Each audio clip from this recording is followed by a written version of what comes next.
বিহুৰ পূৰ্বে অসমত বিধানসভাৰ নিৰ্বাচন যিকোনো মুহূৰ্ততে ঘোষণা হ'ব নিৰ্বাচনৰ দিন টিয়কত ইংগিত মুখ্যমন্ত্ৰী হিমন্ত বিশ্ব শৰ্মাৰ বিধানসভা নিৰ্বাচনলৈ মাজত মাথো এটা মাহ যিকোনো মুহূৰ্ততে ঘোষণা হ'ব পাৰে নিৰ্বাচনৰ দিন কিয়নো বিহুৰ পূৰ্বে অসমত নিৰ্বাচন অনুষ্ঠিত হোৱাটো বিচাৰিছে ৰাজ্য চৰকাৰে পূৰ্বেও অসমত তিনিটাকৈ বিধানসভা নিৰ্বাচন অনুষ্ঠিত হৈছিল বিহুৰ পূৰ্বে বৃহস্পতিবাৰে টিয়কত মহিলা উদ্যমিতা আঁচনিৰ চেক বিতৰণ কৰি এই ঘোষণা কৰে মুখ্যমন্ত্ৰী হিমন্ত বিশ্ব শৰ্মাই মুখ্যমন্ত্ৰী হিমন্ত বিশ্ব শৰ্মাৰ লগতে ঘোষণা ইতিমধ্যে নিৰ্বাচনৰ পৰিৱেশত প্ৰৱেশ কৰিছে অসমে যোৱাবাৰ ২৭ ফেব্ৰুৱাৰীত হৈছিল ৰাজ্য চৰকাৰে বিচাৰে যে বহাগ বিহুৰ আগতে ইলেকশ্যনটো হ'ব লাগে অসমৰ ৰাইজেও বিচাৰে গতিকে যোৱা তিনিটা ইলেকশ্যন মই দেখিছোঁ যে বহাগ বিহুৰ আগতে ইলেকশ্যন কমিশ্যনে কৰিছে গতিকে এইবাৰো ধৰি ল'ব পাৰোঁ যোৱাবাৰ হয়তো ২৭ ফেব্ৰুৱাৰী কৰিছে তাৰ আগৰবাৰ ১ মাৰ্চত ঘোষণা কৰিছিলে গতিকে দুদিন তিনিদিনৰ তাৰতম্য থাকিব পাৰে কিন্তু মোটামুটি ইলেকশ্যনৰ মাজত এতিয়া আমি সোমাই গ'লোঁ যিকোনো মুহূৰ্ততে ইলেকশ্যনৰ ঘোষণা হৈয়ে যাব উল্লেখ্য যে ভোটৰ পূৰ্বে মহিলা উদ্যমিতা আঁচনিৰ চেক বিতৰণ অনুষ্ঠানৰ জৰিয়তে সমষ্টিয়ে ঘূৰি নিৰ্বাচনী প্ৰচাৰ আৰম্ভ কৰিছে মুখ্যমন্ত্ৰী হিমন্ত বিশ্ব শৰ্মাই বৃহস্পতিবাৰে টিয়কত ১০০ নম্বৰ সমষ্টিত মুখ্যমন্ত্ৰীয়ে বিতৰণ কৰে উদ্যমিতাৰ চেক টিয়ক সমষ্টিৰ ৩৫,০০০ মহিলাক উদ্যমিতাৰ চেক বিতৰণ মুখ্যমন্ত্ৰীৰ ইতিমধ্যে ৰাজ্যৰ ২৫ লাখ মহিলাৰ মাজত বিতৰণ কৰা হৈছে উদ্যমিতাৰ চেক বাকী থকা ২৬টা সমষ্টিত ৬ ফেব্ৰুৱাৰীৰ পূৰ্বে বিতৰণ কৰা হ'ব উদ্যমিতাৰ চেক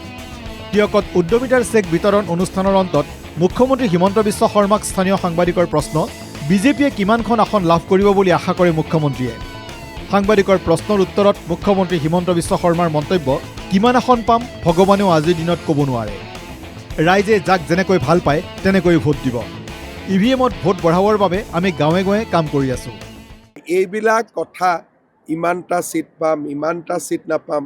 এইটোতো স্বয়ং ভগৱানেও ক'ব নোৱাৰে আজিৰ দিনত টেলিভিশ্যনত কথা কৈ থাকিলে ৰিজাল্টটো বদলিব পাৰিব নেকি ৰিজাল্টটোতো নবদলে ৰাইজে যাক যেনেকৈ ভাল পায় তেনেকেই ভোট দিব সেইকাৰণে কেইটা চিট পাম কেইটা চিট নাপাওঁ টেলিভিশ্যনত কৈ থকাতকৈ ইভিএমত যাতে ভোটটো পৰে তাৰ কাৰণে গাঁৱত গৈ চেষ্টা কৰি থাকিলে মূল্য বেছি পাব নিৰ্বাচনৰ প্ৰাক্ষণত বিভিন্ন বিৰোধী ৰাজনৈতিক দলৰ লগতে বিভিন্ন দল সংগঠনৰ পৰা নেতাৰ সোঁত বৈছে বিজেপিলৈ কিন্তু ভোটৰ পূৰ্বে বিজেপিত যোগদান কৰাসকলক বৃহস্পতিবাৰে টিয়কত এটা বেয়া খবৰ দিলে মুখ্যমন্ত্ৰী হিমন্ত বিশ্ব শৰ্মাই ভোটৰ পূৰ্বে বিজেপিলৈ অহা কোনো নেতাই লাভ নকৰে টিকট যিসকলে বিগত ৫ বছৰে দলৰ হৈ কাম কৰিলে তেওঁলোককে টিকট দিব বিজেপিয়ে মুখ্যমন্ত্ৰী হিমন্ত বিশ্ব শৰ্মাৰ এই ঘোষণাই বহু বিজেপি নেতাৰ বিধায়ক হোৱাৰ আশাত ঢালিলে চেঁচা পানী এতিয়া আৰু কোনোবা আহিব কোনোবা যাব মই নাভাবোঁ যে এইবিলাক যুক্তিৰ কিবা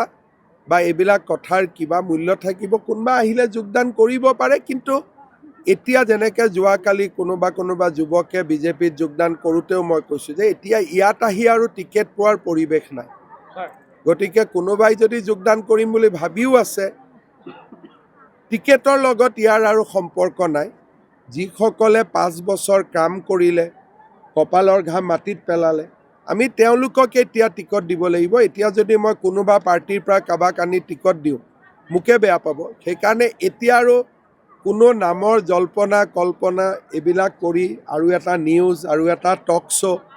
এইবিলাকত যোৱাৰ মোৰ মতেদি প্ৰয়োজন নাই যোৰহাট বিজ্ঞান আৰু প্ৰযুক্তিবিদ্যা প্ৰতিষ্ঠানৰ খেলপথাৰত আয়োজিত চেক বিতৰণ অনুষ্ঠানৰ অন্তত সাংবাদিকৰ সৈতে হোৱা বাৰ্তালাপত প্ৰদেশ কংগ্ৰেছৰ সভাপতি তথা সাংসদ গৌৰৱ গগৈৰ পাকিস্তান লিংকক লৈ পুনৰ সৰব হৈ পৰিল মুখ্যমন্ত্ৰী হিমন্ত বিশ্ব শৰ্মা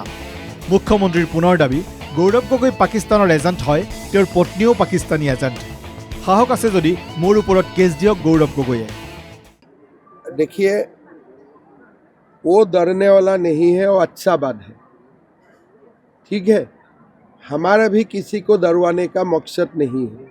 लेकिन जो सच है वो सच ही रहेगा जो झूठ है वो झूठी रहेगा गौरव गोगोई पाकिस्तान का एजेंट है उनका बीवी भी पाकिस्तानी है